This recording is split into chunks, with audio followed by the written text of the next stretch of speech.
Stop a soberba. Ari Pinheiro Júnior. Olá, minha galera linda, boa noite. Toda segunda e quinta-feira às 19 horas nós temos podcast aqui, Pit Stop a Soberba. Hoje é um pit stop diferente. Hoje nós temos aqui um palestrante que participou do terceiro fórum a Soberba, que foi um espetáculo. Você, lojista, que compareceu, sabe que foi realmente um evento incrível, né? Feito por nós, né? A várias mãos. Com apoio da Finalto, apoio de vários bancos parceiros, e Bacelar passou por lá e deixou a contribuição dele, e hoje, né, ele está aqui com a gente para deixar mais contribuições ainda para você que não participou do nosso terceiro fórum. Bacelar, boa noite, tudo bem? Boa noite, Ari. Um prazer enorme, satisfação incrível estar aqui junto com vocês, fazendo essa troca de conhecimento, né? Sempre muito bom estar aprendendo todos os dias. E agradecer também, por que não, né? Toda a turma que está lá do outro lado da telinha nos assistindo. Marcelo, eu quero primeiro agradecer a você, né, por sua entrega lá no terceiro fórum e também aceitar, né, esse convite meu de participar desse podcast tão importante para a nossa associação, né? Nós temos aí em torno de 25 podcasts já no ar. Estamos assim com uma aceitação incrível. Você, Nilson e Alexandre estão passando por aqui pelo podcast. São os únicos que não são lojistas associados, são parceiros nossos da Soberba, da Finalto, e aceitaram o convite. A gente está abrindo esse espaço aqui para vocês, para a gente ter o conhecimento, né?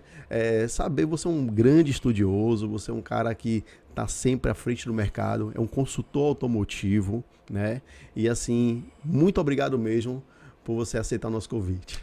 Satisfação de novo é toda minha. Apesar de eu não ser lojista, eu estou tão impactado quanto vocês sobre tudo o que acontece no setor, né? A gente sempre defende a mesma bandeira, todo mundo quer o crescimento, né? Que esse mercado, os negócios envolvendo esse mercado, que eu já chamo até de mobilidade para aumentar o guarda-chuva, né?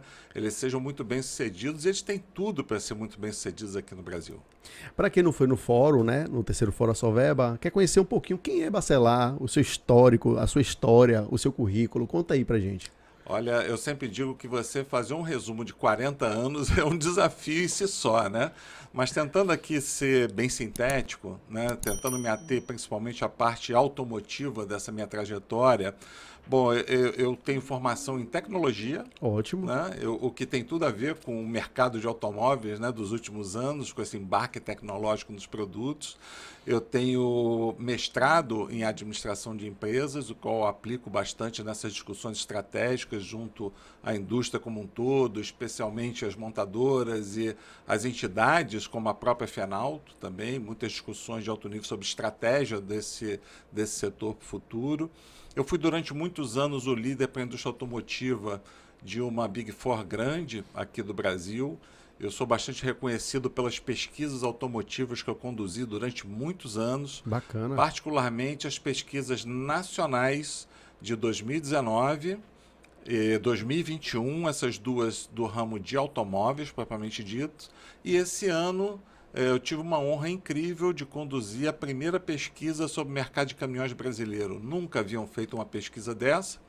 E vou aproveitar aqui para já soltar um spoiler, que ano que vem a gente também vai surpreender o mercado com a primeira pesquisa sobre o mercado de máquinas agrícolas já feita no Brasil. Que bacana. Então é um tipo de contribuição, né, que ajuda na discussão estratégica.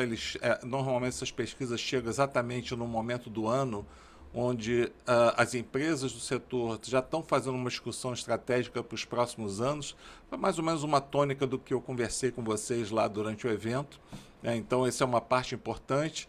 E me aposentei dessa consultoria grande e passei a atuar como conselheiro consultivo no setor. Tem aí umas 4, 5 aconselhadas, mas todas no âmbito da mobilidade nacional. Além de conselheiro, né? Você também é palestrante, roda todo o Brasil palestrando. Sim, de novo, trocando esse conhecimento, né? Minha missão é entregar conteúdo qualificado e ajudar a indústria a crescer. Muito bom, muito bom. Mas está enxergando a mudança do mercado. O mercado, vamos falar, eu queria até tocar no assunto, né, que me deixou bastante preocupado há uns 2, 3 anos atrás, essa questão de carro por assinatura. Carro por assinatura. Então, muitas pessoas falaram, olha, não vai mais vender carro seminovo, não vai vender mais novo, todas as locadoras vão locar, as fábricas vão locar os carros e vocês não vão ter para quem vender. Eu peguei, botei uma pausa nisso aí, botei um ponto e fez assim, vem cá, tá, esses carros depois que acabarem a locação do carro por assinatura, vai fazer o que com eles? Vai jogar fora? Ou eles vão voltar para o mercado para a gente vender? Então não acaba nunca. Então esse mercado não vai acabar porque a montadora vendeu para a locadora locou por assinatura. Em seguida, voltou para o mercado, então não vai acabar o mercado. Qual é o seu posicionamento sobre esse tema? Carro por assinatura é vantajoso? Mercado vai acabar? Não vai? Me conte um pouco. Olha, eu fico muito feliz com essa sua pergunta, né? Porque eu particularmente tenho muito a ver com esse assunto aqui no Brasil. Eu sou reconhecido em 2019 ter introduzido esse assunto no mercado brasileiro. Olha só. Porque a consultoria que eu trabalhava, ela já estava em 2019 desenvolvendo 2 projetos desses na Europa, em segredo, obviamente, eu não poderia comentar. Mas quando eu estava organizando aquela pesquisa de 2019 que eu mencionei, eu fiz questão de botar uma perguntinha lá para os consumidores que responderam a pesquisa. Pergunta simples, sem muita explicação. Você teria interesse em ter à disposição carros para assinatura no Brasil? Se naquela época não existia essa oferta aqui. E, para surpresa de todos, devo confessar, inclusive da minha, né, deram 80% de aprovação. Foi 80% dos respondentes da pesquisa responderam, e consumidores, Tá. não estou falando de gente da indústria, consumidores, disseram sim. Por quê? Porque, primeiro que no subconsciente do brasileiro, o termo assinatura, ele já era muito aceito, muito difundido. Entendi. Né? Então, a gente nem precisou explicar o que era a assinatura de um veículo. Bastou dizer, quer um veículo para assinar? Opa, quero. Depois eu vou ver como é que é, quanto é que custa. E isso acabou acontecendo. Não foi coincidência que 2 anos, mais ou menos depois, difícil achar montadora que não tem uma oferta de veículo por assinatura. Só que o ponto que você colocou, ele é muito importante ser esclarecido, né? Porque o brasileiro, particularmente, ele tem uma cultura de achar que uma onda nova de tecnologia ou de oferta de mercado, ela vai aniquilar a anterior, e não é verdade. A gente já provou isso diversas vezes, né? Então a gente já está, inclusive, conseguindo provar na prática que não vem para matar a venda de veículos. Na verdade, nunca foi interesse de matar o modelo tradicional de compra e venda, produz, vende, compra do mercado. Ele vem adicionar uma nova linha de receita sobre as outras que continuarão a existir. Porque você imagina, só para falar de Brasil, um país com 210, 15, 20 milhões de habitantes, achar que todos eles vão apostar numa única forma de adquirir um carro, é impossível pensar nisso. A gente vai continuar tendo muita gente, é igual quando você pergunta, por exemplo, agora eu posso vender carros pela internet, então acaba as concessionárias. Não existe isso, não existe. Na verdade, você cria uma alternativa a mais para o consumidor para cercar todos os desejos dele. Porque você vai ter consumidor interessado em assinar carro, você vai ter gente interessada em comprar o carro como sempre comprou, você vai ter gente interessada em ir na loja comprar o seu seminovo, por exemplo, e vai ter gente que vai interessar em comprar o seminovo pela internet. Você tem que atender o consumidor. O consumidor gosta de escolhas, ele gosta de pluralidade, ao contrário, ele não gosta nada forçado, nada imposto. Então, vamos atender os consumidores de todas as formas que ele quiser ser atendido. Então, o modelo de assinatura veio para isso, para somar uma nova alternativa de você comercializar carros, né? Então, não tem essa de, não, matou, acabou o negócio antigo. Não, é só um a mais. Susto deram da gente, né? Mas aí já vem a outra... Como sempre, você precisa ter um tempo de esclarecer as coisas. Né? Outra pergunta que eu tenho para fazer a você é carro autônomo. Você acha que tem possibilidade de chegar aqui no Brasil devido às nossas vias, nossas ruas, que são totalmente diferentes do exterior? Você acha que tem a possibilidade dele fazer a leitura realmente? Na verdade, também cabe aqui um outro esclarecimento, né? Porque fica no subconsciente do consumidor que ou você tem um carro não autônomo ou um carro autônomo. Isso também não é verdade, né? Tecnicamente falando, você tem 5, alguns defendem até 6 níveis diferentes de automação. Então, os carros mais novos que circulam hoje nas nossas ruas, eles já têm um nível de automação. A maior parte freio deles... autônomo, corregedor de faixa. Sim, aquele suporte de E ladeira e rampa. Então, normalmente, os carros mais novos hoje estão ali no nível 2, 2,5. Então, quando você fala autônomo, você remete direto para a automação total, que é o nível 5, para outros nível 6, né?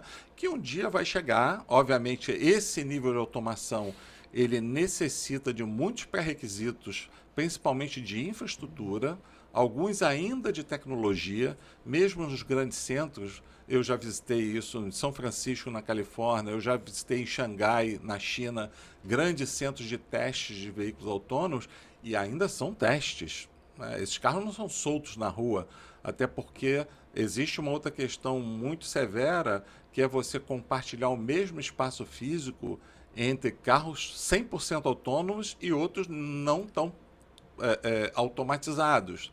Você tem um risco muito grande aqui, né? Então, um dia a gente vai chegar lá. Mas o primeiro esclarecimento é esse. São vários níveis. Legal. A gente já tem alguns níveis circulando no meio da gente, só que a gente não chama de autônomo, né? A gente não os reconhece, né? No subconsciente fica aquela coisa assim, eu não preciso botar a mão no volante, não preciso mais de pedal, eu viro passageiro. Isso um dia vai chegar primeiro em ambientes absolutamente controlados. Você pode usar o exemplo, um bom exemplo, eu gosto sempre de usar o exemplo do mercado de caminhões, que normalmente traz antes essas inovações tecnológicas do que os automóveis. Então já fazem uns bons pares de anos que você tem caminhões 100% autônomos, inclusive no Brasil, sabe aonde?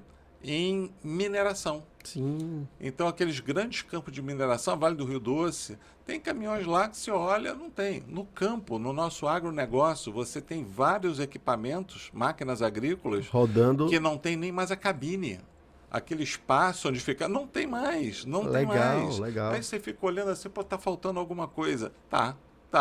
Ele é totalmente automatizado. Então, em lugares onde você consegue fazer circuitos fechados, absolutamente controlados, você tem mais possibilidade de fazer isso avançar. E no caso de automóveis de passeio, já que a gente não vai poder pegar uma estrada só para a gente, né? A gente vai ter que conviver com outros, isso vai demorar mais um pouco, mas é uma jornada que segue em curso. Bacana. Estamos começando aqui com o Ricardo Bacelar, um grande consultor automotivo do Brasil. Estamos aprendendo muito com ele. Opa. Não saia daí, hein? Deixe seu like, seu comentário, compartilhe esse podcast. Tá muito interessante. Não saia daí que vem mais perguntas excelentes. O que é que você está achando dessas montadoras que tiraram os carros populares, né? Tiraram de circulação os carros que custavam mais baratos. Tipo, vou citar alguns. O Up, o March, né? O Uno. Vários carros saíram de linha do ano de 2000 até 2022. Esses carros que custavam mais baratos, né? Hoje, mais baratos que nós temos seria o Kwid. Aí a Citroën agora lançou o novo C3 com um preço muito acessível, a partir de R$69 mil. Mas o preço do carro popular deu um upgrade muito grande. Está custando uma faixa de 70 mil, né? A média de carros os populares, a partir de 70 mil reais. E muitas fábricas estão tirando alguns carros que eram mais baratos do que isso. Como é que você está enxergando esse mercado? Você acha que as fábricas vão voltar atrás para comercializar carros populares novamente? Ou você acha que agora eles só vão olhar para frente, nessa faixa etária de 70 para cima, e vai cada vez mais limpando esses carros acessíveis? Eu fico muito feliz também com esse tema, né? Eu particularmente tenho defendido uma bandeira muito grande, eu tenho tido discussões muito ricas com a indústria a respeito disso, que eu venho acompanhando o que vem acontecendo com o mercado, né? E há um descompasso cada vez maior entre o poder aquisitivo do brasileiro médio e o preço dos veículos, né? Você pode, inclusive, colocar um terceiro componente que não se desassocia, que é o custo do dinheiro. Porque assim, a primeira saída, vamos dizer assim, e vocês todos participam ativamente do mercado de automóveis, é o financiamento, né? Perfeito. Eu não tenho dinheiro à vista, eu corro no banco, arrumo um dinheiro e compro o meu veículo, né? Mas o dinheiro também está ficando muito caro, né? Então, eu consigo discutir hoje com a indústria o seguinte cenário. Eu faço uma associação muito grande com aquela represa, né? Que você vê a linha d'água lá em cima, você não vê o que tem debaixo d'água. Quando a água começa a baixar, aí você começa a ver um pouco de copa de árvore, um pouco de ponta de telhado, até que você vai descortinando o que realmente estava debaixo d'água. E essa associação se faz com toda essa discussão que a gente vem trazendo a cabo, principalmente da pandemia para cá, com a situação dos semicondutores, né? Então, o grande problema da indústria é a falta de semicondutores. Eu não consigo produzir, eu não consigo entregar. E eu sempre defendendo com a indústria que isso é um problema sim, mas existe um problema muito mais grave do que esse, até porque essa entrega de semicondutores pela indústria de tecnologia, lembrando que eu me formei lá, eu conheço como funciona do outro lado do balcão, e isso está se resolvendo.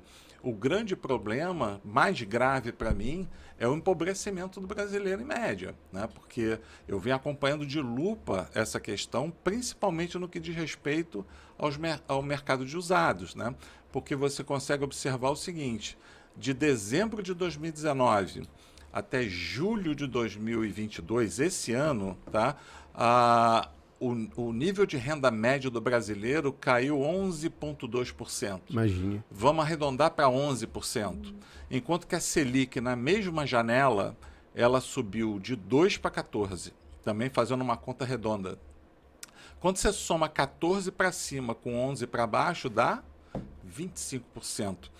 Que é um quarto. Gente, ninguém consegue suportar uma coisa dessa. Quer dizer, mesmo que o preço do veículo ficasse estagnado durante essa janela, e não ficou por N questões, já ia ser muito difícil você continuar alcançando a compra desse veículo. Ele ficou 25% mais caro sem ninguém fazer nada. Quando você coloca nessa conta o aumento do valor do produto em si, esses 25 vai lá para mais de 30%. Então você vai deixando, eu tenho usado muito a expressão que a gente precisa redemocratizar o acesso dos consumidores potenciais do nosso mercado aos produtos da indústria. Porque a gente está desdemocratizando. Você está afastando. Descolando, né? Está descolando Exatamente. muito. Você mencionou, por exemplo, a questão dos carros de entrada, né? Que é outra defesa que eu venho fazendo há bastante tempo com a indústria. E você está ouvindo algum retorno deles? Se retorna, se não retorna? Eu até usei uma expressão no LinkedIn recentemente, né, que chamar os carros hoje mais baratos de carro de entrada, eu acho que é até um abuso, né, com licença poética aqui, tentando ser, né, tranquilo, é um abuso, porque um carro de 70 mil reais não é um carro popular. Não é, decididamente não é. Aí você constata, por exemplo, você chegar no ranking lá da Fenalto, dos carros seminovos, quais são os carros mais vendidos? Seus velhinhos. De 1 a 8, e eu tenho aqui, eu sei porque o nono colocado é o Corolla, que não é um carro de entrada de jeito nenhum, mas o Corolla só consegue chegar em nono lugar nessa lista porque os 8 primeiros são carros mais simples, menores, mais baratos, ou seja, mesmo no ranking de carros usados, quem manda nesse ranking são os carros mais baratos. Isso é um sinal muito claro de esgotamento do modelo atual. O brasileiro está com imensa dificuldade de comprar carro, não é nem zero. O zero já voou longe, né? Mas mesmo carros usados, ele está tendo uma dificuldade grande. Ele vai sempre procurar algo que caiba um pouco mais no bolso. Então você precisa fazer um movimento de redemocratização desse acesso, que basicamente tem 2 caminhos que não são excludentes, né? É mais ou menos como a economia familiar. Quando você está apertado no teu orçamento familiar, o que você faz? Você corta custos, né? Então você procura resolver a linha de baixo, ou você acha um bico, um outro emprego para ganhar um pouco mais, ou seja, você aumentar a renda. Então, no caso dos automóveis, a gente não tem muito que nossa indústria possa fazer para recuperar o poder de compra do brasileiro.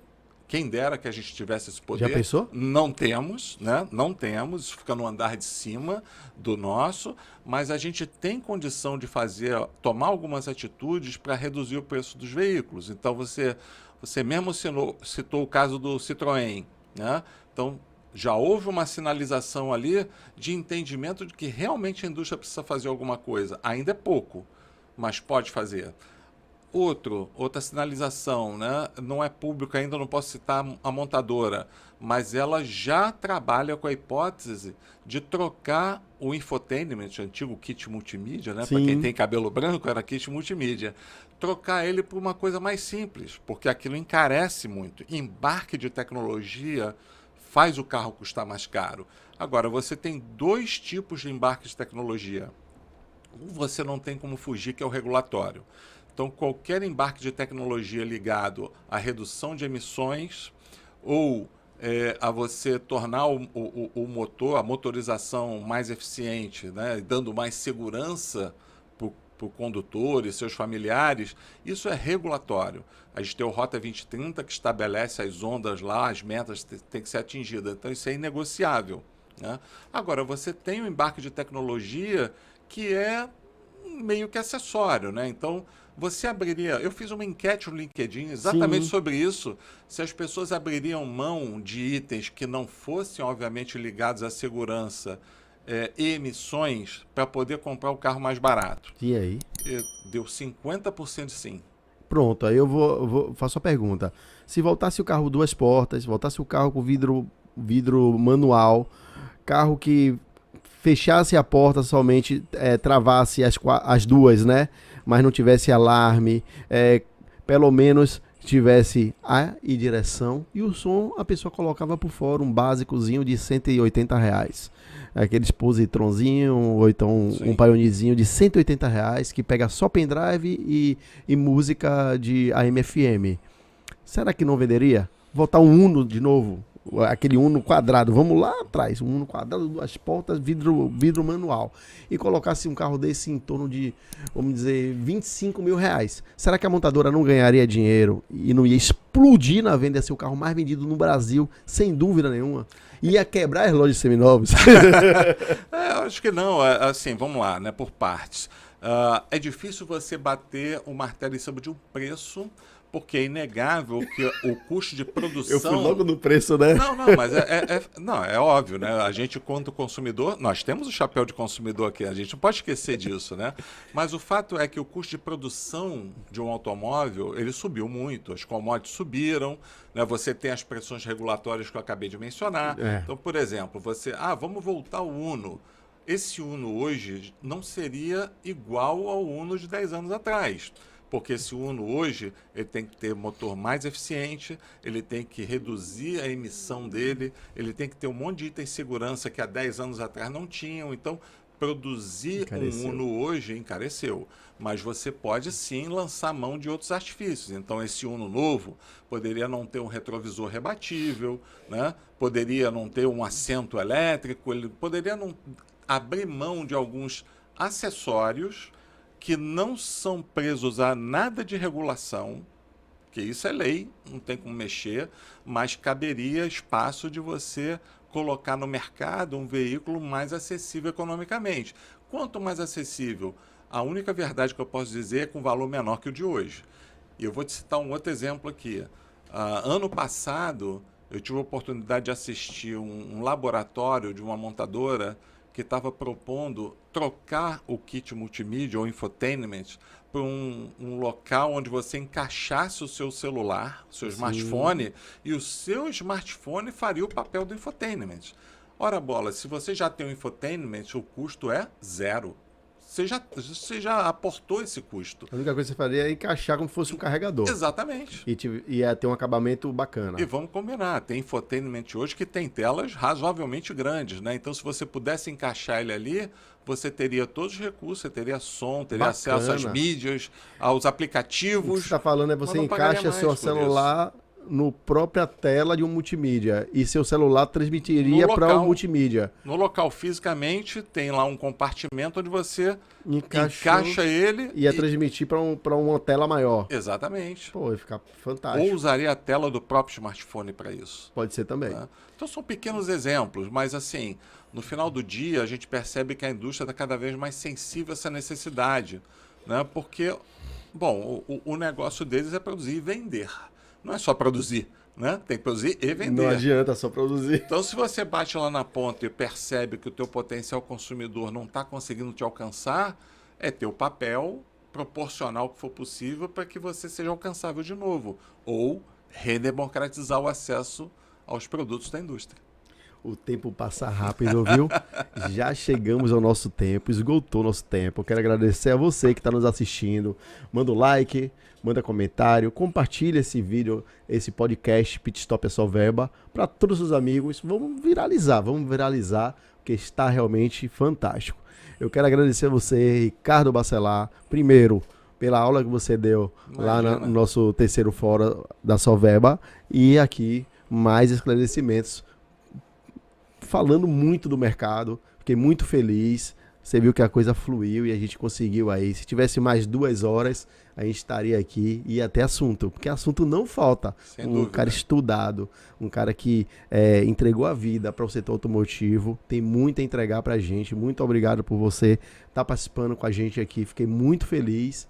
E um forte abraço para você, viu, meu amigo? Prazer é todo meu. Se você me permite aqui só fazer um comentário para todo mundo que está do outro lado da telinha, me acessa lá na rede do LinkedIn. Eu não tenho outras redes sociais, só tenho o LinkedIn. Tem um monte de bacelar no LinkedIn, mas de barba branca igual essa aqui só tem eu. E eu toda hora estou postando uma série de novidades, informações e discussões e enquetes a respeito da indústria automotiva. Então, aguardo vocês todos lá. Participe, né? E participem. Antes de encerrar, eu tenho uma pergunta a fazer para você. Pergunta não. Eu tenho uma solicitação. Eu solicito a você falar, a gente que é do mercado automotivo, qual recado que você manda, né, pra gente de positivo para 2023? O que é que a gente tem que a gente pode esperar do nosso mercado automotivo para 2023? A gente está num Y hoje das nossas vidas, né? A gente Perfeito. está aí vivendo um momento assim importante na nossa vida política que tem impacto na economia, que tem impacto no ambiente de negócio, né?